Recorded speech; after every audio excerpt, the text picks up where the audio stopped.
ஓடி விளையாடு ஓய்ந்திருக்கலாகாது. அதுக்கு தான் சூப்பர் சரவணா ஸ்டோர்ஸ்ல சம்மருக்கு ஆடைகள் வாங்கும் போது outdoor games free. Super Saravana stores summer கோடையை கொண்டாடலாம். கேஸ் விலை ஏற்றிட்டாங்களா? ஐயோ, அப்போ 30 ரூபா விற்கிற தோசை 70 ரூபா விற்பானே. அவன் மட்டும் என்ன பண்ணுவான் அவன் ஹோட்டலுக்காரனும்? இதில் விலைவாசி இதெல்லாம் ஏறினே இருந்துச்சுன்னா அவனுக்கு கூட தான் செய்வான். எல்லாமே அந்தந்த காலகட்டத்துக்கு வாழ்வாதாரம் மாறிட்டு தான் இருக்குது.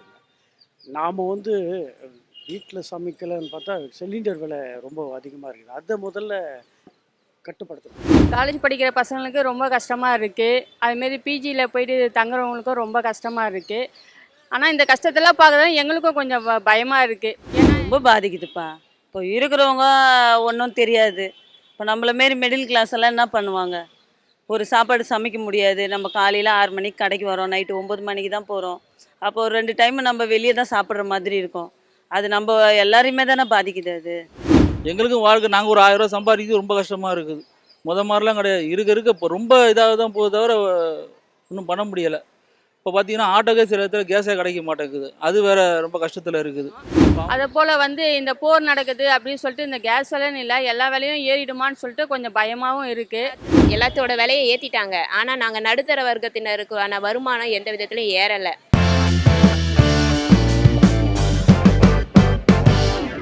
அந்த ஹோட்டலில் விற்கிற கேஸ் எல்லாம் அந்த இதெல்லாம் தட்டுப்பாடாக இருக்குது. அது ரேட்டு ஏறிடுச்சு. இப்போ இதனால் சாப்பாடு இருக்குல்ல, பிரியாணியில் 10 ரூபா ஏற்றிருக்காங்க. அந்த மாதிரி ஒரு ஹோட்டல்ஸ்லுமே சாப்பாடு விலையும் ஏற்றிருக்காங்க. இதை பற்றி கொஞ்சம் சொல்லுங்கள். ஆமாம்ப்பா, விலைலாம் ஏறிச்சு தான், கூடிச்சு. கேஸு ஆட்டோவிலையும் விலை கூடி போச்சு. நம்ம சிலிண்டருக்கும் கஷ்டமாக இருக்குது புக் பண்ணி இருக்குது. இப்போது நம்ம ஒரு கடை வச்சுருக்குறோம், இப்போ ஒரு ஹோட்டலில் தேடி போகிறோன்னா ஒரு 10 ரூபா கூட இருந்துச்சுன்னா அது நம்மளுக்கு வாழ்வாதாரம் கஷ்டம் தானே. எல்லாமே அந்தந்த காலகட்டத்துக்கு வாழ்வாதாரம் மாறிட்டு தான் இருக்குது. நாம் வீட்டில் சமைக்கலைன்னு பார்த்தா சிலிண்டர் விலை ரொம்ப அதிகமாக இருக்குது. அதை முதல்ல கட்டுப்படுத்தணும். ஏன்னா இருக்க விலை ஏறிட்டே இருக்குது. இன்றைக்கி ஒரு 1000 சில்லற ஆயிடுச்சு இல்லையா? வருமானத்துக்கு குறைவாக இருக்கிறவங்க ரொம்ப கஷ்டப்படுது. அந்த காலத்தில் அடுப்பு, கறி அடுப்பு, இந்த விறகுங்களை வச்சு செய்திருந்தாங்க அம்மா காலத்தில், அப்பா காலத்தில். இந்த காலத்தில் அதுவே நல்லா இருக்குதுன்னு நினைக்கிறேன். இப்போ சிலிண்டர் ஒரு வகையில் பயமாக இருக்குது. அதே நேரத்தில் இதை பெண்கள் தைரியமாக நின்று அதை பொருட்படுத்தாமல் அதை தைரியமாக நின்று செய்கிறாங்க. கேஸில் இந்த காலத்தில் செய்கிறாங்க. அந்த காலத்துலேயும் கஷ்டம்தான். ஆனால் இந்த பெண்கள் இப்போ இருக்கிறது ரொம்ப கஷ்டப்பட்டு ரிஸ்க் எடுக்கிறாங்க. அந்த நேரத்தில் இந்த சிலிண்டர் விலையும் அதிகமாகிட்டு அது ரொம்ப அதை கட்டுப்படுத்தணும்னு நல்லாயிருக்கும். இப்போ பார்த்தோன்னா வாழ்க்கை நடத்துறதுக்கு ரொம்ப கஷ்டமாகவே இருக்குது. இருக்க விலைவாசி ஏறின்னு தான் போகுது, தவிர ஒன்றும் குறையிற மாதிரிலாம் தெரியல. ஒரு முதல்ல டீ 10 ரூபா குடித்தோம், இப்போ பார்த்தீங்கன்னா டீ 15 ரூபாய் போச்சு. முதல்ல ஒரு பஜ்ஜி 10 ரூபாய்க்கு சாப்பிட்டோம், இப்போ பார்த்தா 15 ரூபா பஜ்ஜி. அதனால் சாப்பிட்றதுக்கே ரொம்ப கஷ்டமாக இருக்குது. ரொம்ப என்ன பண்ணுறதுனே தெரில, ஏகப்பட்ட கஷ்டமாக இருக்குது. மாதிரிலாம் கிடையாது. இப்போ இனி விலைவாசி ஏறின்னு தான் போகுது, இறங்கிறதுக்கு வாய்ப்பே இல்லைன்னு நினைக்கிறேன். இந்த கவர்மெண்ட்டு எதாவது பார்த்து செஞ்சால் தான் உண்டு. இனி நாளைக்கு ஓட்டு வேறு என்றாங்க, அது முடிஞ்சுன்னா இனி விலைவாசி இன்னும் பெட்ரோல் டீசல் விலை ஏறுமான்னு அது ஒரு சந்தேகமாகவே இருக்குது. பீப்புளோட லைஃப் ஸ்டைல் இம்பேக்ட் ஆக தான் செய்யும். அஃப்கோர்ஸ் பிகாஸ் வார் அப்படின்னு வர்றப்போ அது ஃபியூவலோட ப்ரைஸஸ் இன்க்ரீஸ் ஆகும். அது எல்லா இடத்துக்குமே டிரான்ஸ்போர்ட் ப்ரைஸஸ் இன்க்ரீஸ் ஆகிறதுனால இம்பேக்ட் ஆகும். இந்த மாதிரி டைமில் பீப்புள் ரொம்ப வைன் பண்ணி கம்ப்ளைண்ட் பண்ணி இந்த மாதிரி இல்லாமல் I think we should make efforts to curb our expenses.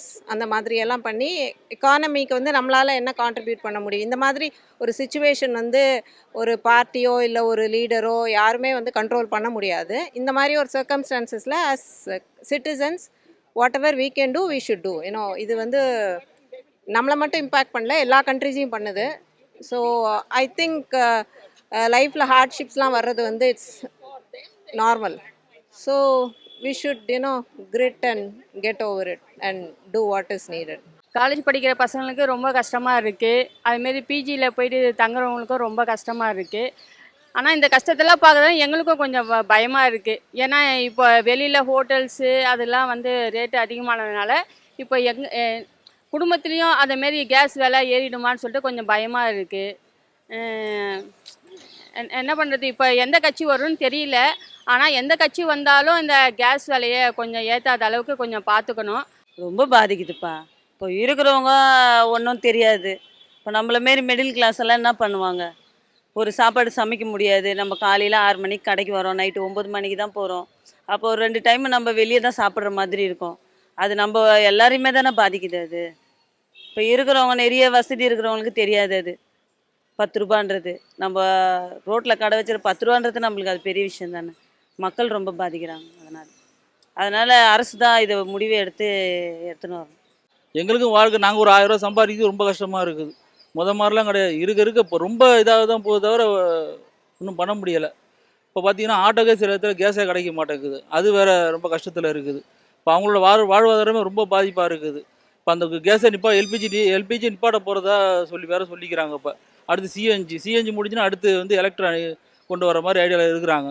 அதனால் பார்த்தீங்கன்னா ஒன்றும் சொல்கிற மாதிரி இல்லை. எல்லாமே ரொம்ப வேதனையில் தான் இருக்கிறாங்க. என்னத்தை சொல்கிறதுனே தெரியல. மனசே கஷ்டமாகுது. சிலிண்டர் விலை கட்டுப்படுத்தணும். இப்போ வரும் ஆட்சி எதுன்னு தெரியல. நாளைக்கு தான் டிக்ளேர் ஆகும். எது வந்தாலும் மக்களுக்காக செய்கிற ஆட்சி தான் பிடிக்கும். அவங்க மக்களுக்காக இறங்கி செய்யணும்.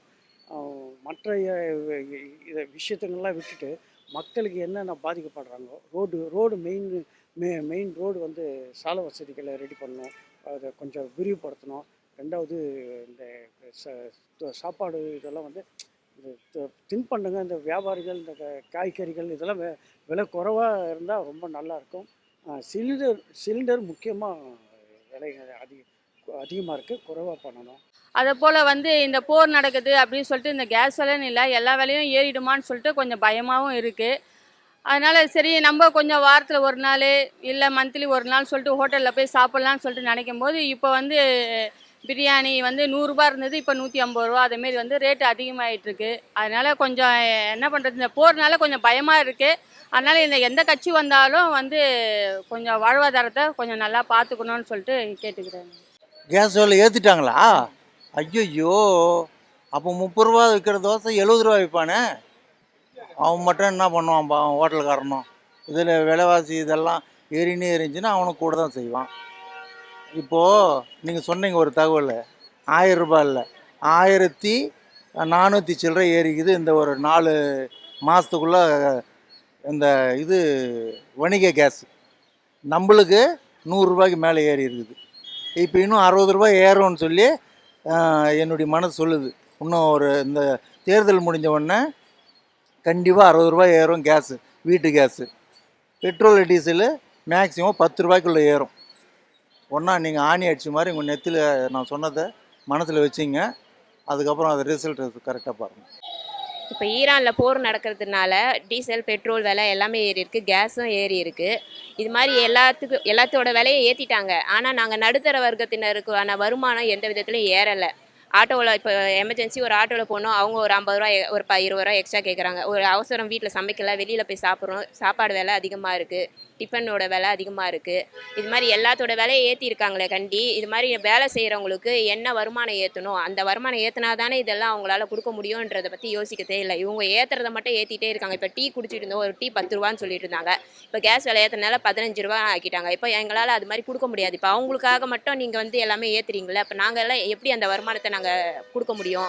எங்களோட வருமானத்தை பற்றியும் நீங்கள் யோசிக்கணும். உங்களோட கவர்மெண்ட்டுக்கு தேவையானதை மட்டும் நீங்கள் எதிர்பார்க்குறீங்க. எங்கள் பொதுமக்களுக்கு தேவையானது என்னன்றதை நீங்கள் வந்து யோசிக்கிறதே இல்லை. எந்த கவர்மெண்ட் வந்தாலும் எங்களோட பிரச்சனையும் நடுத்தர வர்க்கத்தை பற்றியும் யோசிங்க. இப்போ பிஜி இருக்குல்ல, தங்கும் விடுதி, அங்கே ஹாஸ்டலு விடுதி, இதிலெல்லாம் கூட வந்து இந்த பசங்களுக்கு வந்து சாப்பாடு விலையை கொஞ்சம் லைட்டாக ஏற்றிட்டாங்கன்னு சொல்கிறாங்க. அதை பற்றி பசங்களுக்கு மட்டும் இல்லைங்க, வேலை செய்கிற ஆம்பளை பொம்பளை எல்லாத்துக்கும் தான் ஏற்றுனாங்களா. என்ன பண்ணுவாங்க?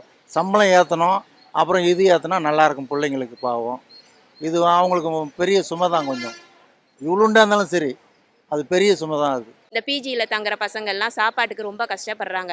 எங்கெங்கேருந்தோ வந்துலாம் தங்குறாங்க, படிக்கிற பசங்களாம் வராங்க. அவங்கக்கிட்ட கையில் ஏதோ இருக்கத்தை வச்சு பெற்றவங்க ஏதோ அனுப்பி வைக்கிறாங்க. அந்த பசங்க இருக்கிற பணத்தை வச்சு படிப்பாங்களா இல்லை சாப்பாட்டுக்காக செலவு பண்ணுவாங்களா? ரொம்ப எல்லாருமே கஷ்டப்படுறோம். இதை பற்றி இந்த வரப்போகிற கவர்மெண்ட்டாக இருந்தாலும் சரி, எந்த கவர்மெண்ட் வந்தாலும் எங்களை பற்றி கொஞ்சம் யோசித்து இதுக்கெல்லாம் ஒரு நல்ல சொல்யூஷன் எடுக்கணும். நான் in terms of as a citizen we have to do certain things அப்படின்னு சொல்லிட்டு சொல்லியிருந்தீங்க. Like you might have known something like இது பண்ணா கொஞ்சம் இது கண்ட்ரோல் பண்ணலாம் அப்படின்ற மாதிரி இருக்கும்ல. ஸோ அதை பற்றி கொஞ்சம். Okay, for example as a mother, as a wife, I cook at home and அந்த மாதிரி இல்லாமல் இப்போ சம்மர் அப்படிங்கிறதுனால what I would two is salads அந்த மாதிரி ஃப்ரூட்ஸ் அந்த மாதிரி எல்லாம் எங்களோட சாய்ஸஸ் வந்து மாற்றிக்கலாம். It's good for the health, it's good for the environment, fuel prices கம்மியாகும். அண்ட் வீக்லி வந்து 3 times 4 times நம்ம வெளியே சாப்பிட்டோம்னா we can just get it down to 2 times அந்த மாதிரி. அதுக்காக ஃபுல்லாக கட் பண்ணக்கூடாது. பீப்புள் ஒர்க் பண்ணுறவங்க, சேல் பண்ணுறவங்க அவங்க எல்லாமும் பீப்புள் தான். So what ever we can do. Maximum வெளியில் சாப்பிட்றத விட வீட்டில் கொஞ்சமாக சமைச்சு வாரத்தில் ஒரு நாளைக்கு ஒரு நான் வெஜிடேரியன் சாப்பிட்லாம். ஒரு நாள் 2 நாளைக்கு அப்படி கட்டுப்படுத்தினாங்கன்னா வருமானத்தை கட்டுப்படுத்தலாம். ரசம், மோர் அந்த மாதிரி ஒரு இதில்.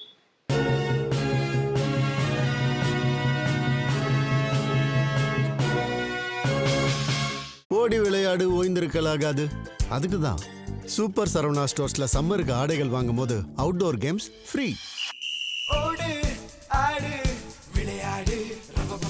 சூப்பர் சரவணா ஸ்டோர்ஸ் சம்மர் கோடையை கொண்டாடலாம்.